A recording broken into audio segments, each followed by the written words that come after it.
നമസ്കാരം, എല്ലാവർക്കും happy new year. ശരിക്കും നെട്ടിച്ച് കളഞ്ഞു നമ്മുടെ ഗോഡൗൺ ടീം. ഇതാ കുറച്ച് പേരാണ് ഇതന്നെ ഗോഡൗണിൽ, ഒരുപാട് കുടുംബാംഗങ്ങളുണ്ടെങ്കിലും ഗോഡൗൺ സ്റ്റാഫാണ്. അപ്പോൾ ഇവർ ന്യൂ ഇയർ സെലിബ്രേഷന് പെർമിഷൻ ചോദിച്ചിട്ടുണ്ടായിരുന്നു. അപ്പോൾ ഞങ്ങളിത് ചെയ്തോളൂ, എന്താ വെച്ചാൽ ചെയ്തോളൂ എന്ന് പറഞ്ഞു. അപ്പോൾ ചെയ്തോളൂ എന്ന് പറഞ്ഞപ്പോൾ ഞാൻ എന്താ വിചാരിക്കുക, ഒരു കേക്ക് മാത്രം മുറിച്ച് ആഘോഷിക്കും. അപ്പോൾ ഒരു ബലൂണും കാര്യങ്ങളൊക്കെ കട്ട് ചെയ്തു. ഇതാ ഒരുപാട് സാധനങ്ങൾ, അത് മാത്രമല്ല ഇവിടുത്തെ സ്പെഷ്യൽ. ഇതാ കേക്കും കാര്യങ്ങളൊക്കെ ഉണ്ട്.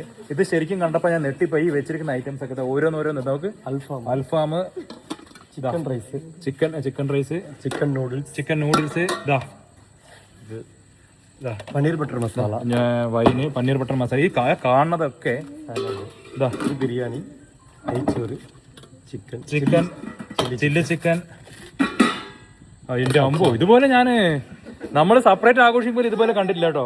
അടിപൊളി. ഇതാ ഇവിടെയും ഒരുപാട് സാധനങ്ങളുണ്ട്. മൈനസ് എന്തായാലും നെട്ടിച്ച് കളഞ്ഞു പറഞ്ഞു. അപ്പോൾ ഇതാ നമ്മുടെ കുടുംബാംഗങ്ങളൊക്കെ റെഡിയായി നിൽക്കുന്നുണ്ട്. ഹലോ എല്ലാവരും ഹായ് പറയൂ. അതിൻ്റെ എല്ലാവരും കണ്ണടക്കിട്ട് നിൽക്കണ്ടല്ലോ. ആരത്? അത് ശരി. ഇതാ ഇവിടെയുണ്ട് എല്ലാവരും. അപ്പോൾ എന്തായാലും ഒരുപാട് സന്തോഷം തോന്നുന്നു കേട്ടോ. ഇങ്ങനത്തെ ഒരു കൂട്ടായ്മ ഒത്തൊരുമ ഒക്കെ കാണുമ്പോൾ ശരിക്കും നെട്ടിപ്പോകണം. ഞാൻ എന്താ വെച്ചാൽ ജീവിതത്തിൽ ഒരുപാട് നമ്മൾ ചെറിയ ന്യൂ ഇയർ ആഘോഷിച്ചിട്ടുണ്ട്. ഇപ്പോൾ ഒരുപാട് കടകളിലൊക്കെ നിന്നിട്ടുണ്ടെങ്കിലും ഇതുപോലത്തെ ഒരു കൂട്ടായ്മയായിട്ട് ഇത്രയും വലിയൊരു ഉള്ളതുപോലെ ഒരു സെലിബ്രേഷൻ അതിപ്പോൾ നമുക്ക് കാണുമ്പോൾ വലുതായിട്ടാണ് തോന്നുന്നത് അല്ലേ?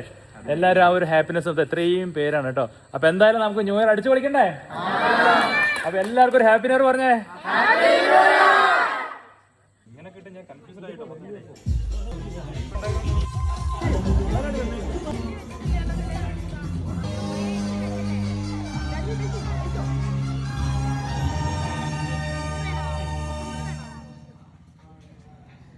यार पहले जॉब का टेंशन, फिर प्रमोशन का स्ट्रेस. Happy new year.